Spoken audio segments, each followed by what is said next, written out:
what you're looking for when you're kind of doing this test, you make the little snake and you see if you can make it into a circle. And if it holds that shape with a little circle like this, that's got a really good clay content. Hello fellow mudsteaders, I'm Nika, and it's time to finish up some of these walls and fix the crumbles. Why is this mud all crumbly and this mud and the mud here, or the mud here, not crumbly? There are three basic reasons for those crumbly differences in the mud. The first reason being is that the bottle walls, the rock walls, the capping off of the gabion wall, those mixtures of mud all had a ratio of Portland cement, which really helps everything not only hold together, but smooth out a bit nicer. The mud I used on the walls did not have any Portland cement, just dirt and water. Reason two is the dirt that I had used. The majority of the dirt that I have used so far is very sandy, very silty, and full of lime. And with that dirt, it makes it that there is a slightly higher chance of crumbliness. But the trick is to smooth that mud out very nicely to avoid those crumbles. And I did not smooth out this wall all the way, which is a bit of a mistake in the sense of the crumbles kind of fall on us while we sleep. So I want to fix that. And it wasn't exactly a mistake because I did want to leave it kind of a rough surface for the final layer of mud to be placed and to grip on this layer very nicely. I just wasn't expecting the crumble factor to be so annoying. Because I smoothed out this wall very nicely and there's very little crumbling. There is a little bit in certain areas because if you look back on my videos, I talk about how when this part was being built, we were still pretty cold outside and there was a bit of a freeze factor. So some of the crumbling here is from the winter's freezing versus kind of the drying crumbliness kind of factor that happens when the mud freezes. But I do want to add another little layer to this just to get rid of any of those crumbles that are here. And it's an easy fix. You just get it wet, add a little mud, smooth it out. The biggest help to avoid any future crumbling is definitely going to be using dirt that has a higher clay content. Isn't it so pretty? And you may be wondering why the heck didn't I start with dirt that had a higher clay content? Couple different reasons for that. The first reason being that I was using a mixture with some Portland cement, so I didn't have to worry about crumble factors too much. The other reason is the high clay content dirt is actually a little bit harder to get to. We have to go down into the wash and haul it up. So it takes a whole lot more energy to go get that clay than it is to dig around the property for some of that more sandy, silty dirt. And I needed like almost literally tons of dirt to do all the mudding that I have done so far. And going down into the wash, digging up that clay, it was just not quite a feasible option. But now that I'm in the kind of final layers of some of these walls, going and getting the clay is something that isn't going to be a ridiculous task, because I definitely don't need quite as much. And the sandy, silty dirt works super wonderful. Even though it doesn't have that much clay in it, it really makes a really good hard mud. But as I discovered, it does get a little bit crumbly if I'm trying to make it a final type of layer. So we're gonna do a nice clay finished layer. I'm down in the wash area where lots of clay gets deposited. So I'm gonna poke around and see if I can find a good spot of clay so I can collect it for some mudding.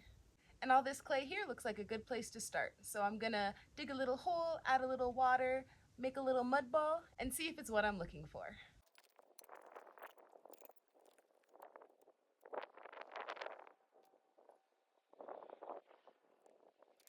One test I do to make sure the dirt has a good clay content, or at least the content I'm looking for, is you make a nice mud ball and you work it pretty well. Make sure that it's not sticking too much to your hands. You don't want it to be too wet. But you make the ball, work it real good, and you're gonna make a snake. And what you're looking for when you're kind of doing this test, you make the little snake and you see if you can make it into a circle. And if it holds that shape with a little circle like this, that's got a really good clay content. So this little area definitely has a really good clay content, and so I'm going to collect some dirt from here. And I'm going to make a little heart-shaped puck to see how it dries and all that good stuff, just so I know kind of what the end product is going to be. I'm pretty sure I know, but a little heart because I love mud.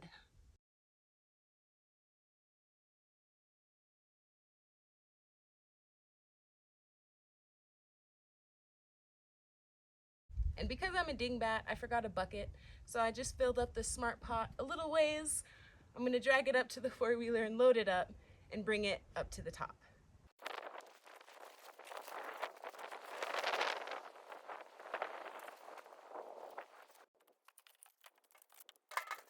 So I'm back up top with the load of clay, and I do want to get it all sifted with my nice rebuilt sifter.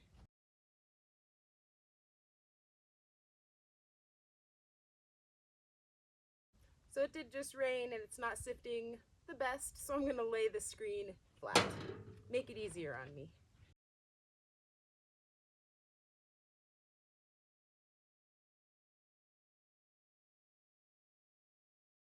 Now all the dirt is ready and sifted, time to add some fibers. And if you don't know from my previous videos, I love to use all the juniper bark fibers. Break it up with my hands, and then I use a drill with a little paddle to break them up even finer and then add it to the dirt.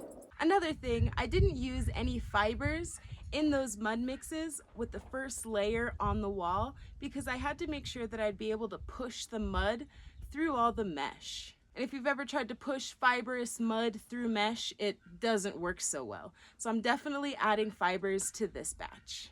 I went and scooped some fresh rainfall from the pond to mix some mud. When mixing your mud, be sure the first thing you do is mix in and incorporate all the fibers nice and even. And while you're adding water to the fiber dirt mixture, make sure you're adding just a little bit at a time because we want to end up with a way thicker mud mixture than a thinner one.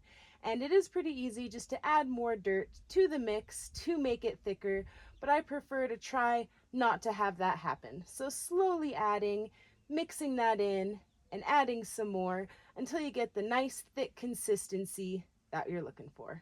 So I've got it to the consistency that I want it to be. It's nice and sticky, but not too terribly goopy, which means that it'll be easy to smooth onto the wall, but it won't be too kind of goopy that it'll drip off the wall. So this is a nice kind of happy medium between being goopy enough, but not too goopy. It's really important to allow the mud mixture to set, not only to make sure the water saturates the dirt, but the fibers. And while this sets, I'm going to go ahead and prep the wall that I'm getting ready to mud. And the prep for that wall is simply spraying it down, saturating it the best I can, and making sure to spray it a couple of times, allowing the water to soak in between a couple of sprays. What I'm going to do is try to get the thickest layer of mud I can for this layer. We'll have to see how it turns out before I decide if I'll need another layer or not.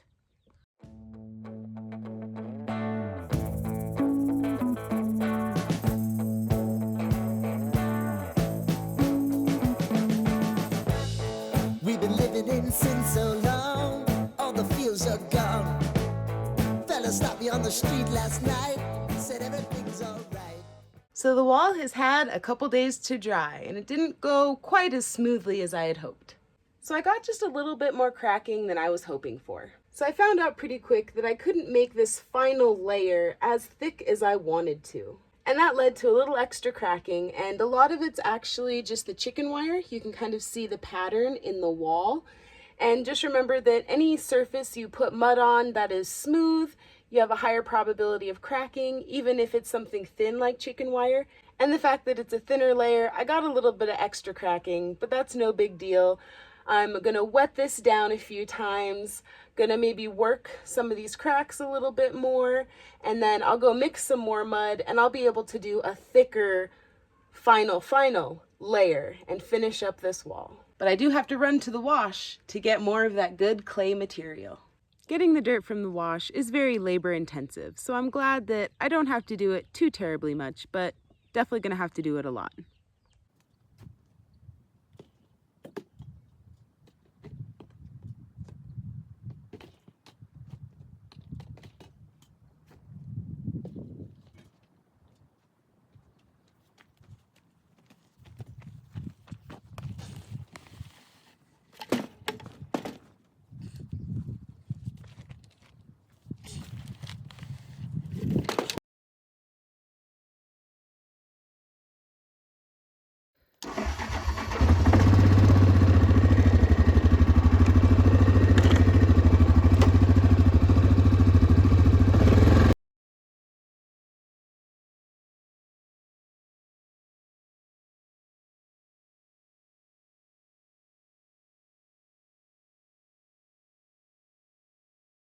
So I brought all that dirt back up top, mixed a big old fat batch of mud. We're gonna fix this wall and start on that one. I made a pretty big batch of mud. We'll see how far it goes. Roller coaster, make it through the day upright. It seems your meal ticket is gone, but life goes on. I could never imagine something better. Yeah, right. Now you're cooking on high heat in the middle of the street. Roller coaster, take me to a better time.